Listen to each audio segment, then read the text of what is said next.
How much should you be charging for a feature as a new artist? When should you start charging for a feature? Do you need to charge for a feature? Let's talk about it. What's going on? It is Pimp Fried Rice, and thank you for joining me in the Music into Millions podcast, the podcast where we show artists that they don't need to wait on a record label in order to be successful. They can do it on their own time with their own tools and resources, and this podcast shows them the tools that they need to get there. If you guys are listening on YouTube, make sure to drop a like. If you're listening on other Spotify platforms, make sure you subscribe to the channel. That way we can get in front of more artists' eyes to help them out as well. So like I was saying, today we're going to be talking about features and when you should charge for them, when it's too soon to charge, how much should you charge, should you even be charging at all. These are all really good questions to ask, and honestly I don't think a lot of people talk about it. But I do see a lot of new artists, they'll say, oh, give me $50 for a feature, give me $500 for a feature. Like, where are these numbers coming from? Are they just pulling it out of their ass? Is there actually, criteria they're basing it off of to find those numbers?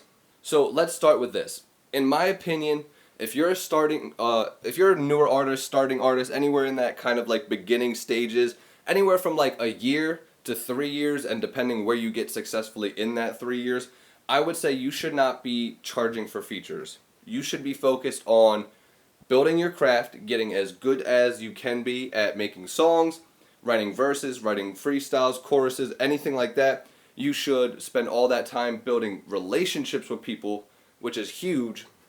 And I feel like when you charge somebody for a feature, you kind of show them that business takes more precedence than the relationship, which is not always a bad thing. Sometimes you need to have just business relationships with people, but when you do things off of the strength of the creativity, or wanting to, just make music with them, or having a good time, or doing it for the love of creation, it builds that relationship with people, and you start to build that network of people who just want to create with you because you're fun to create with, or because you're talented at what you do.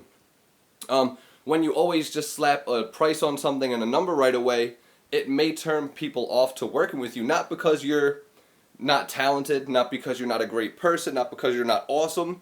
It just, a lot of times people are turned off by that dollar sign, especially when you're a lower tier. If you don't have any accolades, if you don't have a certain number of streams, a certain number of maybe like people you've worked with, things you've done, places you've toured, I don't really, what criteria do you have that you're basing off to charge people? Like, are you just charging people because you need the money? Are you charging people because you think that's the way to become successful? I don't understand necessarily the thought process behind it. Now, don't get me wrong, this is not a video to tell you the exact time that you need to start charging for features, or a video that's going to tell you how much you need to charge for features, because all of that is subjective, and it's going to be different to you, then the next guy, so I can't give you a definite number on a video like this. But what I can tell you is, don't focus on, let me get money now, let me get money now, let me get money now. Focus on building the relationships with people. Focus on networking, focus on creating, focusing on having fun, and the money will eventually come. So yeah, this wasn't a super long episode. I just wanted to point that out. Don't be focused on making money right away, because I've talked about it in a previous episode.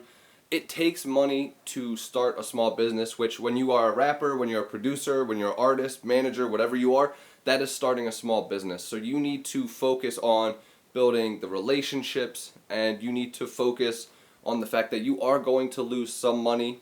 You're not going to make money right away. That's perfectly fine. Focus on the people. Focus on the music. The money will come. Don't sweat it. Have a great rest of your day.